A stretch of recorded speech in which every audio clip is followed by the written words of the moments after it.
এই গরমেতে আমাদের সবারই আম মাখা খেতে খুব ইচ্ছে করে। আমার বিকেলে করছিল, তাই ভাবলাম আম মাখা বানাই। তাই জন্যে আমি আমটাকে ধুয়ে নিচ্ছি। ধুয়ে নেওয়ার পরে আমি কেটে নিয়ে খোলাটা ছাড়িয়ে নিয়ে আবার দেখাচ্ছি। তারপরে জলে ধুয়ে ভালো করে আমার ধোয়া হয়ে গেছে আমগুলো। তারপরে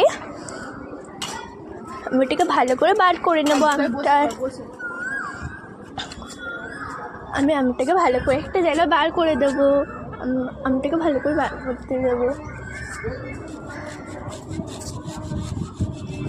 তারপরে ভালো করে ছিঁড়ে নেবো আমটা।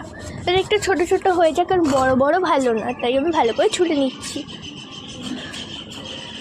আমার আমটা ছোলা হচ্ছে, কিন্তু আমার আমটা একটু দেরি লাগছে। আমার একটু ভালো করে ছুলে নিচ্ছি। ছুলে নেওয়ার পরে